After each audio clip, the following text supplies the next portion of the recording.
This is the prolific teaching ministry of Apostle Tolu, Agboola, the lead pastor of His Worship Christian Network. Brace yourself for an experience of enlightenment, education, and transformation as you engage with this episode. Genesis chapter 27, verse 39. And Isaac, his father, said unto him, I'm going to be as slow as possible. My son has energy. I don't have it. So I'll just go gently. Behold, I want you to listen carefully to the blessing, because I'm going to interpret this blessing in the lights of biblical study. Behold, thy dwelling shall be the fatness of the earth. Can we read together from there? And of the dew of heaven above. Next verse. So let's assume that we are Esau. Verse 39, is it a positive confession or a negative one? Positive, okay. Verse 40, is it a positive confession or a negative one? So if it was a 40 was negative and 39 was positive, why did it begin with and? Because if you have and, the substance of both verses are the same. It means there was something negative that was spoken in verse 39. It was not a blessing. It was not a blessing. Let's go to verse 28. Let's see the blessing. Then I'll interpret verse 39. God told me to say to someone, you have been forgiven, but your restoration will come by contention. That's one word he gave me. You have been forgiven. If you die like this, you will be with Jesus. If you continue like this, there are things that you will still touch in the kingdom. But if you want the things that you traded, you will fight. So you have a choice. So just sustain your journey, gather new things. When you grow old, you will find out that there's a hole in the new things. Because there were things that you lost. I was speaking with my brother in the lorry on Friday. And I think I was sharing, you were in the house yesterday. And I was saying that if you had a scar, small like this, when you were small, do you know that as your hand becomes bigger, what happens to the scar? The scar too becomes, the scar also grows. The scar also grows.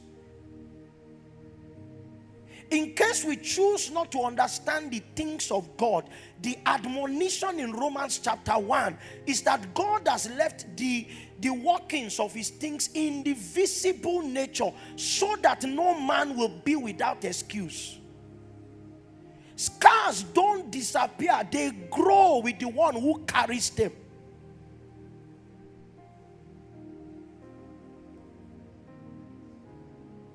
Verse 28 is the look-alike of verse 29. Therefore, God give thee of the dew of heaven. So what he was doing was apportioning to his son portions. And the first thing that was bequeathed to him was a portion of what he called the dew of heaven. That's the blessings that are from above. And the fatness of the earth. If you want a flood of blessings, just like the flood of Noah, a flood only happens by a fellowship of supplies. What is above and what is beneath. So he gave him the best of the earth and the best of heaven. And plenty. So he bequeathed to him the reality of harvest, and the plenty of corn and wine. Let's go to, these are other friends' own. Let's go from 38. And Esau said unto his father, hast thou but one blessing, my father? If you dramatize it, you will find out that Esau had nothing to give. Isaac had nothing to give Esau. The young man was trying to wear his father out. And maybe verse 36, so that you understand what kind of problems we may be dealing with. And he said, is he not rightly named Jacob, for he has supplanted me 2 times and took away? Okay, let me see verse 37. There's something that Isaac said. Okay. I'm looking for a particular line, so I need to find it. Help me, Holy Spirit. Just help me keep my heart on this button. Okay.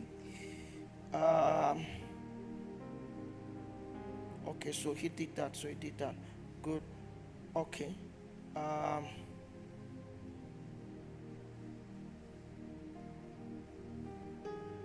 Okay, so I think we're good. Verse 34, he was asking his father to bless him.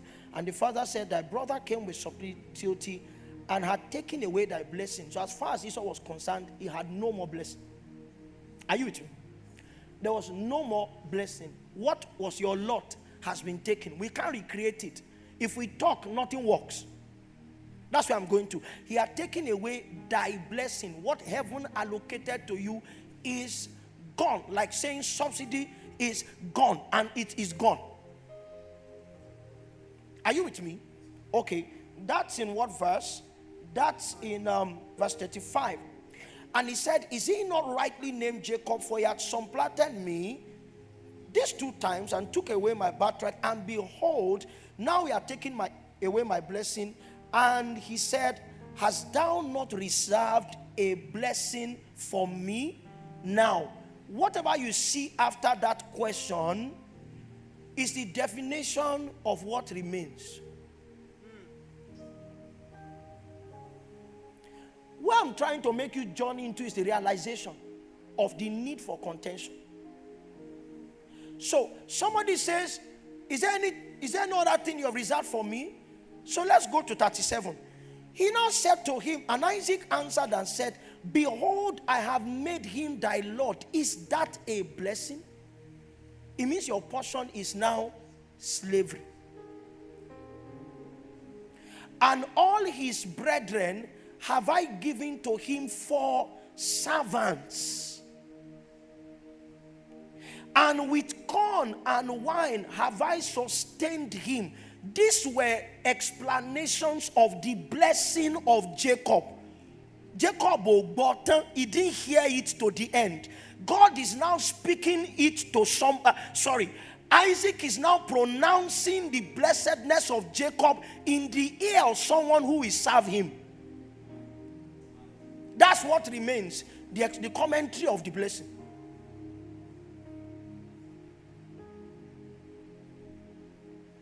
And what shall I do now unto thee, my son? And Esau said unto, so Isaac was helpless. Nothing he could pull into. And Esau said unto his father, hast thou but one blessing, my father? Bless me, even me also, O my father. And Esau lifted up his voice and wept. He must have seen reluctance. There's nothing to say. So the father said unto him, behold, thy dwelling shall be the fatness of the earth. If you study an expanded version, because I did my study, I was wondering, if somebody has no blessing, why do you repeat the same thing? The line there, maybe Pastor Timothy will help with all of his big books.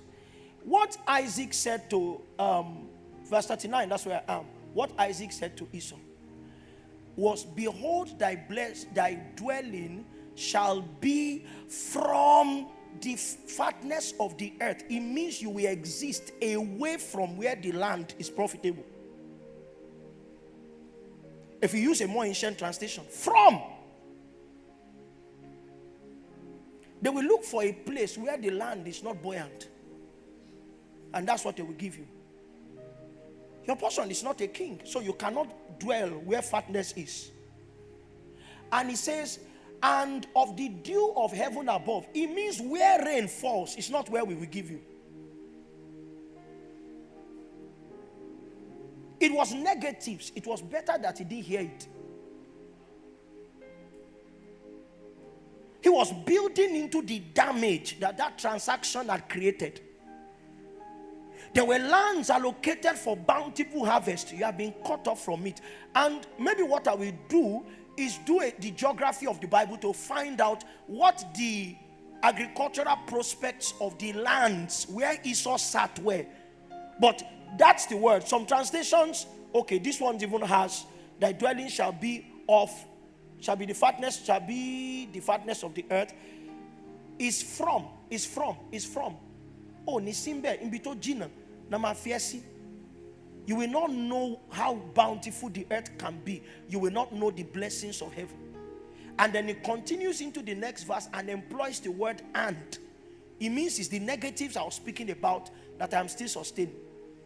Verse 40.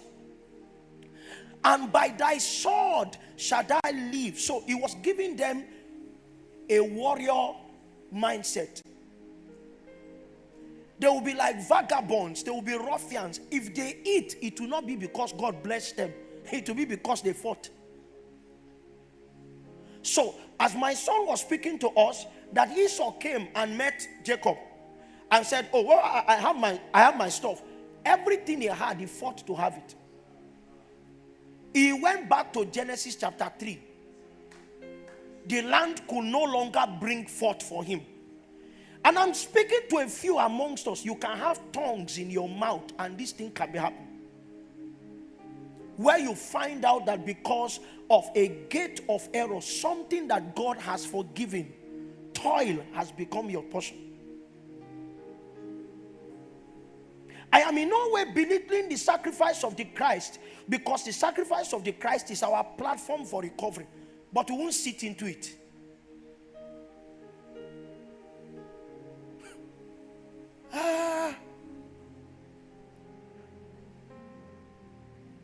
And thou shalt serve thy brother.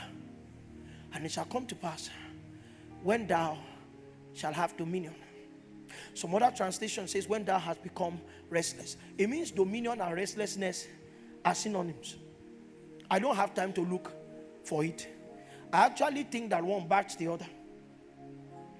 Maybe I should give you a picture. In case you are fighting a habit. I know the way of habits. I know. I've been a slave for many years.